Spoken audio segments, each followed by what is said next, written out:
ষাট গম্বুজ মসজিদ বাংলাদেশের বাগেরহাট জেলার দক্ষিণ পশ্চিমাঞ্চলে অবস্থিত একটি প্রাচীন মসজিদ।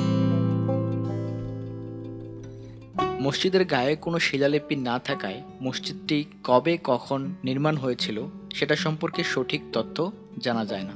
তবে ধারণা করা হয় 15শো শতাব্দীতে সুলতান নাসির উদ্দিন শাহের আমলে হযরত খান জাহান আলী রহমতুল্লাহি আলাই এটি নির্মাণ করেছিলেন।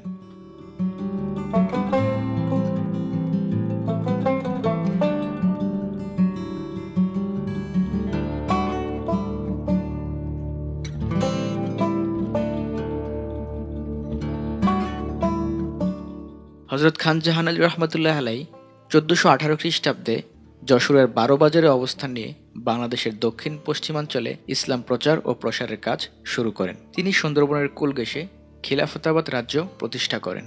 সেই রাজ্যের বৈঠক বা পরামর্শের জন্য তিনি প্রথমে একটি দরবার হল নির্মাণ করেছিলেন। সেটিকে পরবর্তীতে মসজিদ হিসেবে নির্মাণ করা হয়।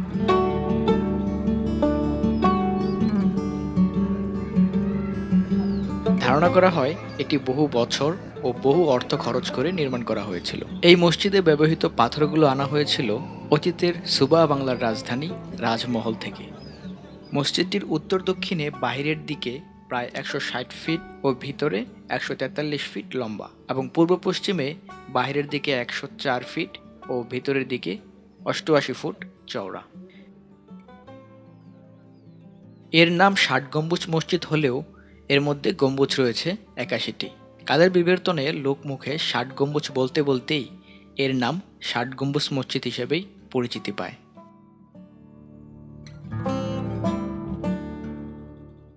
ষাট গম্বুজ মসজিদ সম্পর্কে বিস্তারিত ডেসক্রিপশন বক্সে দেওয়া থাকে। আজকের মতো বিদায় নিচ্ছি।